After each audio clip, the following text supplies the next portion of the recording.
Yo, c'est Vega et bienvenue pour la review de l'épisode 1 de Dragon Ball Daima.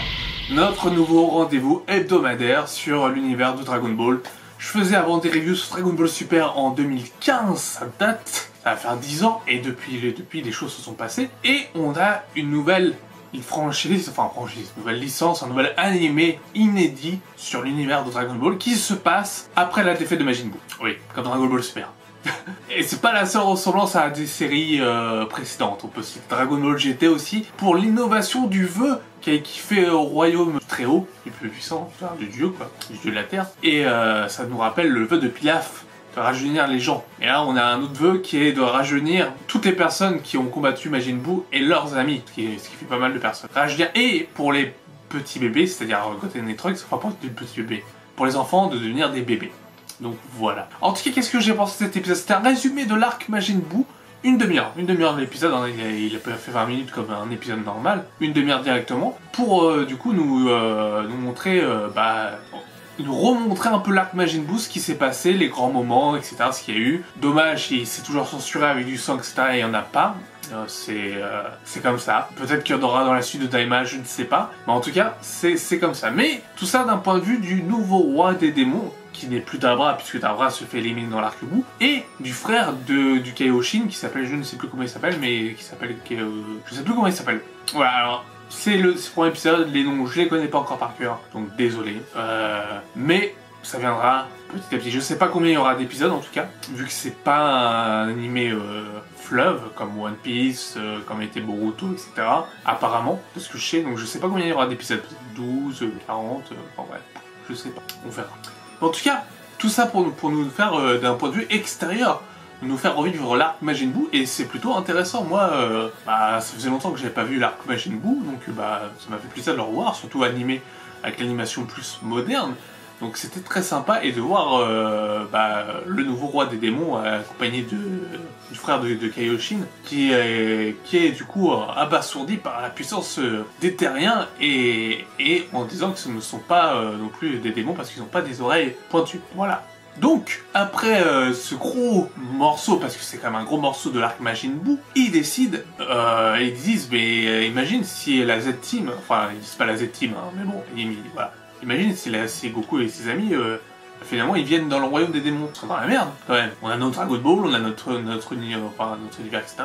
Mais on serait dans la merde. Du coup, faut trouver quelque chose pour les empêcher de venir. Et du coup, l'idée de Genie, parce qu'ils pensent que c'est de la magie qu'ils utilisent, comme au lieu du ki, etc.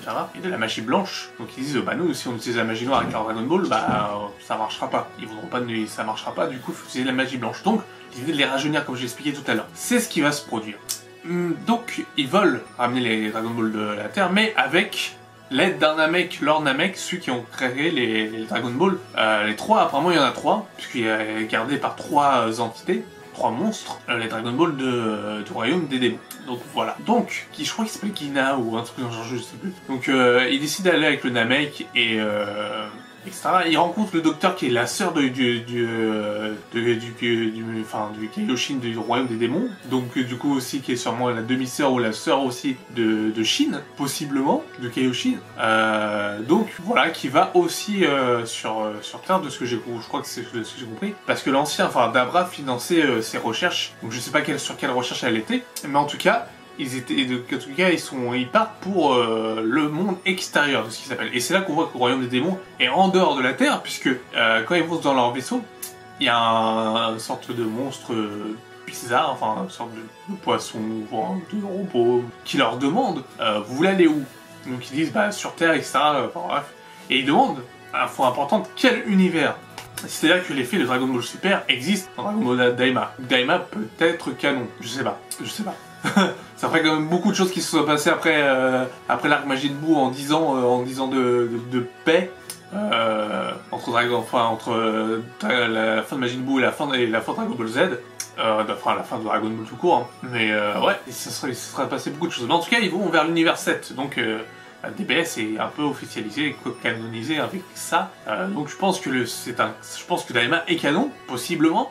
Je crois, je ne suis pas sûr, je ne sais pas, ça va dépendre des événements, s'il y a des nouvelles transfos, etc. À voir. Et du coup, on se retrouve avec un plot à la GT où nos héros rajeunissent et ça se termine comme ça l'épisode. Enfin, redeviennent enfants de 6 ans.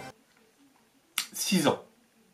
Je vous rappelle que Goku avait 12 ou 14 ans au début de l'aventure avec Bulma, entre 12 et 14 ans. D'ailleurs, quand il dit à Trunks, ouais, j'ai 9 ans, t'inquiète, moi, il fallu que j'ai 15 ans pour que je grandisse d'un coup. Non, mon gars, non, à 15 ans, t'étais toujours petit. T'étais toujours vraiment petit. Alors que Bulma était plus âgée, etc. Donc bon, il me semble, je peux me tromper, ça fait très longtemps que j'ai pas lu Dragon Ball. Alors que je suis fan de Dragon Ball et de son univers. En plus là, il y a Tracking Zero qui est sorti récemment, donc que du bon pour Dragon Ball. Mais il me semble pas que Goku ait 6 ans quand ça commence. Donc là, il sera vraiment très très jeune. Donc à voir ce que l'histoire nous racontera après, s'ils vont aller dans le royaume des démons, etc. Je pense que Dende, dans la suite, va leur expliquer ce qui s'est passé avec le roi des démons, etc.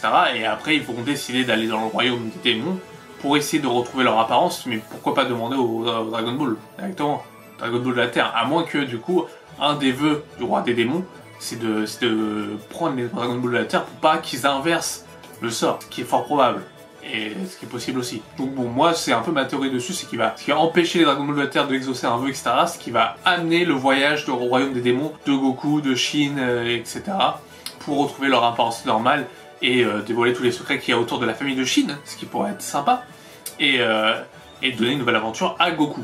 Donc voilà. Voilà à peu près ce que j'en ai pensé de cet épisode. Il est bien, c'était bien animé, l'animation cool. Le scénario, bon, le scénario c'est le scénario de Dragon Ball, hein.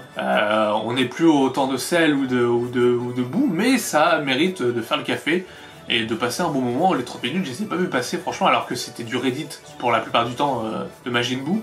Donc voilà, donc du déjà vu plus ou moins. Donc hâte de voir l'épisode 2.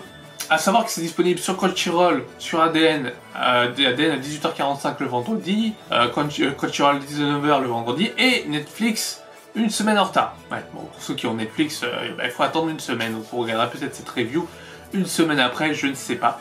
Mais en tout cas, voilà ce que j'en ai pensé globalement, c'était cool, franchement j'ai passé un bon moment, et j'espère que vous aussi, que vous avez bien kiffé, et on attend du coup de voir la suite et de voir combien d'épisodes aura Daima. Voilà, sur ce, portez-vous bien, je vous dis à une prochaine. Ciao, ciao.